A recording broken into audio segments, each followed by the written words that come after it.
Hi everyone, welcome to my channel. आज मैं फिर एक बार आपके सामने एक नई कहानी के साथ आ गई हूँ। ये कहानी बहुत ही अनोखी, आश्चर्यचकित कर देने वाली रहस्यमय कहानी है। जैसे कि आप सब जानते हैं कि भारत में हर 8 मिनट पे एक बच्चा लापता हो जाता है। कई बार ये बच्चे मिल जाते हैं और कई बार ये बच्चे नहीं भी मिलते हैं।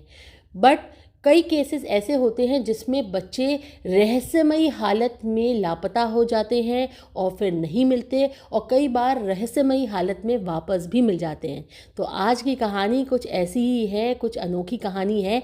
तो इससे पहले मैं आपको ये कहानी सुनाऊं, आप उस लाइक बटन को दबाना बिल्कुल भी मत भूलें। और अगर कहानी पसंद आए तो अपने दोस्तों के साथ, अपने रिश्तेदारों के साथ, अपनी फैमिली के साथ इसको ज़रूर शेयर करें, जिससे कि और लोग इन कहानियों को सुन पाएँ। और हाँ, उस बेल आइकन को प्रेस करना बिल्कुल भी मत भूलें, क्योंकि मैं अपनी कहानियाँ, अपना वीडियो हफ्ते में 2 बार अपलोड करती हूँ। तो जैसे ही मैं इस वीडियो को अपलोड करूँगी, आपके पास आएगा नोटिफिकेशन और आप इन कहानियों को उसी वक्त सुन पाएंगे। तो चलिए शुरुआत करते हैं कहानियों के साथ। आज की कहानी है मिज़ोरम, जो एक जगह है भारत में, और इसका बॉर्डर जो है म्यांमार के साथ जुड़ा हुआ है। बॉर्डर के आसपास जंगल का इलाका है, घने जंगल है। ये इलाका पूरा जंगल से घिरा हुआ है। वहीं पर एक छोटा सा गांव है, उसका नाम है सैहा। तो ये कहानी है 1974 की। 1974 में सैहा गांव में, मिज़ोरम में एक किसान परिवार रहता था। एक किसान अपनी पत्नी और अपनी बेटी के साथ उसी गांव में रहता था। इनका काम था खेती बाड़ी करना। तो खेती बाड़ी पुराने ज़माने में ऐसा होता था कि अगर पति पत्नी खेती बाड़ी करने के लिए निकल गए हैं, खेतों में निकल गए हैं और बच्चे घर में हैं, तो गांव वाले आपस में इतने घुले मिले होते थे, एक दूसरे का इतना ख्याल रखते थे कि अगर माँ बाप नहीं है तो कोई दूसरा जो कि रिश्तेदार या पड़ोसी जो है उन बच्चों को देखता रहता था, उनकी देखभाल करता था, उनको खाना खिला देता था। तो कुछ ऐसा माहौल था 1974 में। अब माँ बाप सुबह सुबह खेती के लिए निकल गए। अब ये बच्ची अकेले अपने दोस्तों के साथ खेल रही थी। अब खेलते खेलते खेलते खेलते ये खेतों की तरफ, जंगल की तरफ निकल गई। अब ये दोनों बच्चे खेलते खेलते न जाने कब जंगल के अंदर पहुंच गए, इनको पता नहीं चला। पर ये खेलने में, आपस में खेल रहे थे और खेलते रहे। धीमे धीमे जो दिन है वो शाम में बदल गया। तब इनको जाके एहसास हुआ खेलते खेलते कि हम तो जंगल के अंदर निकल आए हैं और हमें तो वापस जाने का रास्ता भी नहीं मालूम। तो इन्होंने, छोटे छोटे बच्चे हैं 4 साल के, तो इन्होंने रास्ता ढूंढने की कोशिश की, पर ढूंढने पे भी इनको रास्ता नहीं मिला। अब रात होने लगी थी, ये दोनों बच्चे डर के रो रहे थे। इनको घर वापस जाना था। उसी वक्त जो है गांव में, जब खेती बाड़ी से ये किसान परिवार वापस लौटा और इनके पड़ोसी वापस आए, जिनका बेटा इनकी बेटी के साथ खेल रहा था, तो इन्होंने देखा कि बच्चे गायब हैं। अब पूरे गांव में खबर फैल गई कि बच्चे गायब हैं, और बच्चे जो हैं जंगल की ओर किसी को दिखाई दिए थे। तो सब के सब मशाल लेके, उस वक्त ये लाइट तो थी नहीं, तो मशाल लेके सब जो है जंगल की तरफ चल पड़े कि हमें बच्चों को ढूंढना है। और बच्चों को ढूंढने ये सब आपस में निकल गए। पर बहुत ढूंढने के बाद भी, पूरी रात ढूंढा, बच्चे इनको नहीं मिले और काफ़ी आवाज़ लगाई। पर इन लोगों ने, उस वक्त ऐसा नहीं था कि बच्चे गुम गए हैं तो पुलिस को एकदम से ये लोग इत्तला करें, वैसा माहौल नहीं था। तो ये लोग आपस में ढूंढे, इनको बच्चा नहीं मिले। तो जब बच्चे नहीं मिले तो इन्होंने सोचा क्यों ना, अभी काफ़ी रात हो गई है और जंगल में, घना जंगल है, कुछ दिखाई नहीं दे रहा, काफ़ी आवाज़ लगाने पे भी बच्चों की कोई आवाज़ नहीं आ रही, तो क्यों ना सुबह देखा जाए। बच्चों को ढूंढते ढूंढते काफ़ी रात भी हो गई थी। तो ये लोग सब वापस गए, सब परेशान थे। आपस में गांव में बातचीत करने लगे कि कल कहाँ कहाँ, किस किस इलाके में, कहाँ कहाँ जंगल में ये बच्चों को ढूंढेंगे। आपस में गुट बनाने लगे। पर जो है ये सब करते करते सुबह का समय हो गया। ये लोग दोबारा बच्चों को खोजने निकले, पर बच्चों का कोई नामो निशान नहीं था। कुछ लोगों ने तो ये भी सोच लिया कि हो सकता है किसी जंगली जानवर ने बच्चों को उठा लिया हो, क्योंकि बच्चे बहुत छोटे थे, 4 साल के बच्चे थे।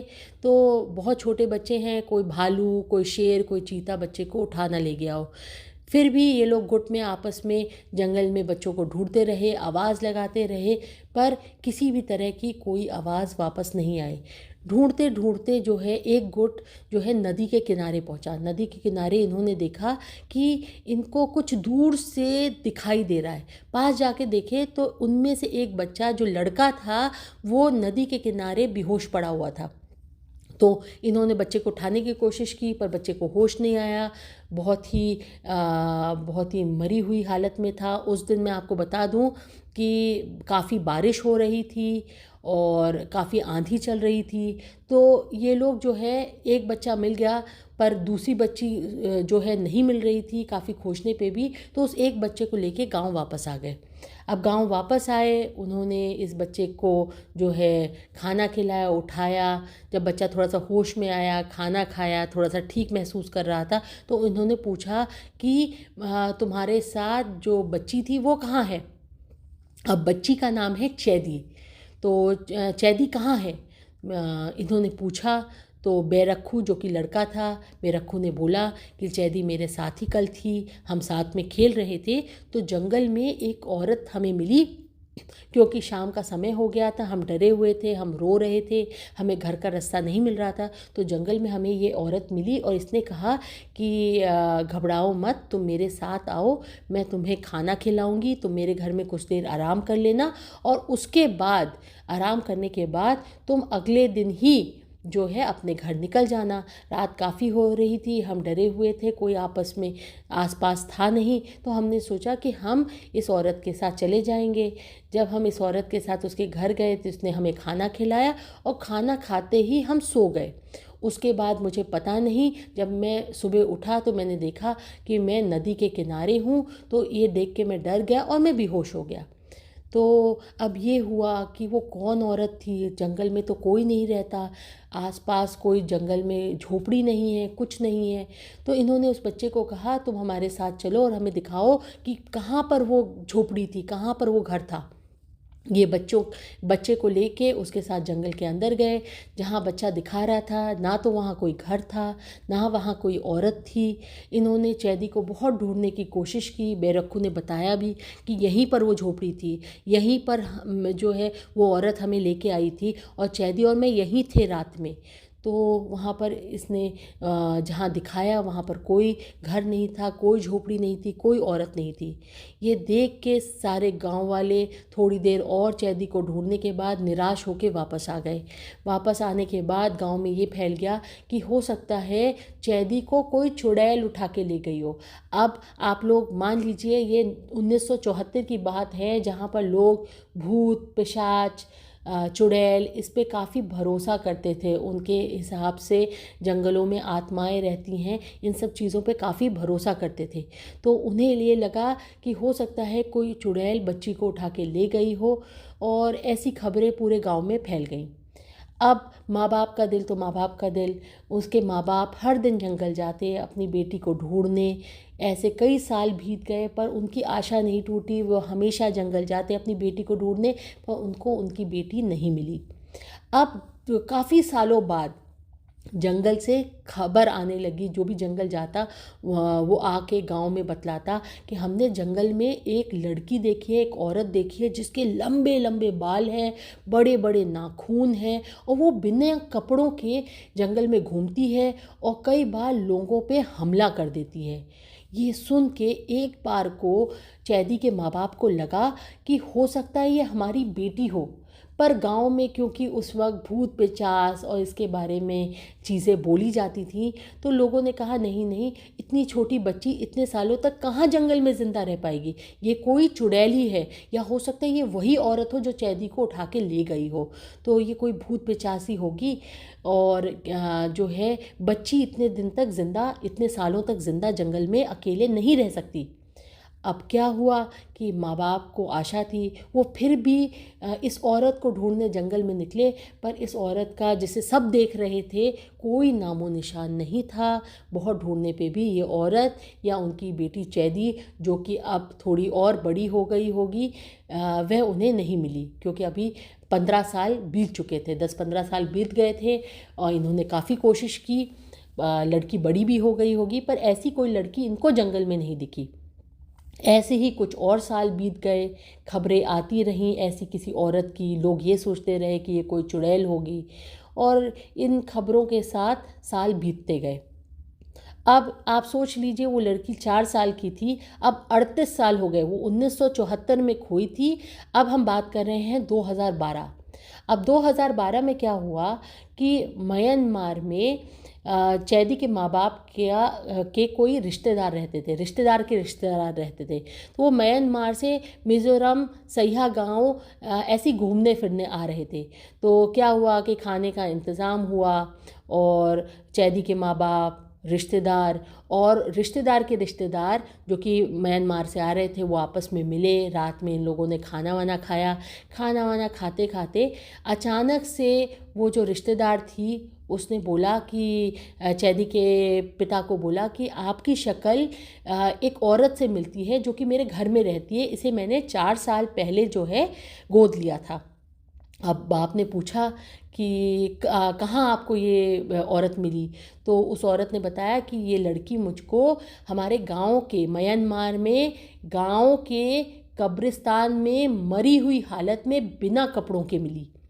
तो अब पहले तो बाप ने सोचा कि अरे हमारी बेटी तो जो है, हमारी चैदी तो जो है मिज़ोरम के जंगल में खोई थी और कई साल हो गए, अब तो 40 साल बीत गए हैं, तो ये वो नहीं होगी और कहाँ वो म्यांमार चली जाएगी।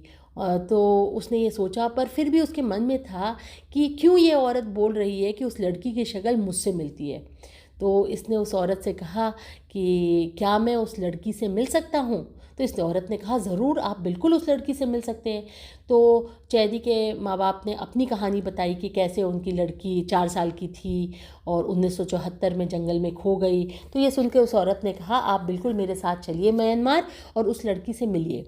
अब चैदी के माँ बाप थोड़ा सा मन में उनको उत्साह भी था, जिज्ञासा भी थी कि कहीं हमारी चैदी ही ना हो, और वो भगवान से मना भी रहे थे कि हे भगवान, ये हमारी चैदी ही निकल जाए और ये हमारी बेटी ही निकल जाए, और कितना अच्छा होगा अगर वो हमारी बेटी ही होगी। तो ये उस औरत के साथ अगले दिन ही म्यांमार निकल जाते हैं। जब ये उस औरत के साथ उसके घर पहुंचते हैं तो वहाँ पर ये देखते हैं कि एक लड़की है जो कि 40-42 साल की उम्र की है, एक औरत बन गई है और वह लड़की बोल नहीं पाती है। वो इनके इस रिश्तेदार के घर में रह रही है। तो इन्होंने गौर से उस लड़की को देखा तो उस लड़की के चेहरे पे वही जन्म का निशान था जो कि चैदी के चेहरे पे था। देखते ही माँ बाप पहचान गए कि ये तो हमारी ही बेटी है, ये हमारी चैदी है जो कि 4 साल की थी तब खो गई थी, और अब जो है इतने सालों बाद ये म्यांमार के गांव में मिली है। माँ बाप बहुत खुश हुए और चैदी को गले लगाना चाहते थे, पर चैदी अचानक से पीछे चली गई। वो इनको देख के डर गई, वो किसी को नहीं पहचान रही थी। तो माँ बाप ने उसको पुरानी बातें याद दिलाने की कोशिश की, उस औरत ने पुरानी बातें याद दिलाने की कोशिश की। सब कुछ याद दिलाने पे भी चैदी को कुछ याद नहीं आ रहा था। चैदी कुछ बोल नहीं पा रही थी क्योंकि इतने सालों से वो जंगल में रहती थी, उसकी भाषा उतनी अच्छी नहीं थी और उसने बोलना नहीं सीखा था और उसकी आदतें भी जानवरों जैसी थी। तो वह थोड़ी डरी हुई थी, वो कुछ बता नहीं पा रही थी और वो थोड़ा सा, मतलब वो थोड़ा बहुत ही गांव वालों के साथ रह के बोलना सीखी थी, वो ज़्यादा बोल नहीं पाती थी। तो उसको कुछ भी याद नहीं था, तो वो पीछे चली गई। अब ये लोग बहुत परेशान हुए कि हमारी बेटी को हमारे बारे में कुछ याद नहीं है, पर उनको ये मालूम था कि ये हमारी ही बेटी है। अब शाम होते होते चैदी जो है अचानक से आके अपने पिता के गले लग गई और उसने कहा इप्पा। तो मारा भाषा में पिता को इप्पा बोलते हैं। वो इप्पा बोल के गले लग गई। माँ बाप के आंसू निकलने लगे, वे काफ़ी रोए कि उनकी बेटी को याद है कि वो उनके माँ बाप हैं। वो बहुत खुश भी हुए।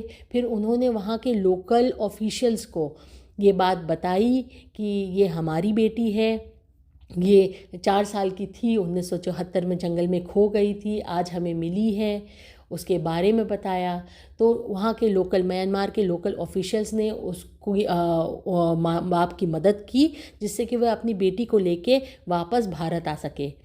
वह अपनी बेटी को लेके वापस भारत आए। भारत के कई अखबारों में ये कहानी छपी कि एक औरत 38 साल बाद 40 साल बाद जंगल से मिली है और ये म्यांमार के गांव में मिली है। वह जंगल में रही, हर तरफ बातें चलने लगी कि इतने साल इतनी छोटी बच्ची कैसे जंगल में जीवित थी। ऐसा कैसे हो सकता है कि बिना खाने के इतने घने जंगल में इतने सारे जानवरों के बावजूद ये बच्ची ज़िंदा थी। तो इन सब कहानियों के बाद मीडिया वालों ने इस कहानी को कवर भी किया, इसके बारे में कई अखबारों में निकला। और फिर धीमे धीमे धीमे धीमे चीज़ें शांत हुईं। माँ बाप बच्ची को लेके आए। जब माँ बाप से इंटरव्यू में पूछा गया कि आपको कैसा महसूस हो रहा, तो उन्होंने बोला कि हम बहुत खुश हैं कि हमारी बेटी घर वापस आ गई है इतने सालों बाद। हम भगवान के शुक्रगुजार हैं कि उन्होंने हमारी बेटी वापस कर दी है, और हम खुश हैं कि हमारी बेटी कुछ पका हुआ खाना खा रही है। न जाने वो किस हालत में इतने सालों तक जंगल में थी। इन्होंने फिर चैदी को कुछ बातें करना सिखाया और चैदी ने बात करना सीखा, और धीमे धीमे वो गांव के माहौल में जो है अपने आप को ढालने लगी। और चैदी अपने माँ बाप के साथ खुशी खुशी आज भी उस सईहा गांव में रहती है। इसका लिंक मैं जो है डिस्क्रिप्शन में डाल दूँगी, तो आप इस कहानी को पढ़ भी पाएंगे। और अगर आज की कहानी आपको पसंद आई है तो इसको लाइक करना, शेयर करना बिल्कुल ना भूलें, और मेरे इस चैनल को ज़रूर सब्सक्राइब करें। बाय।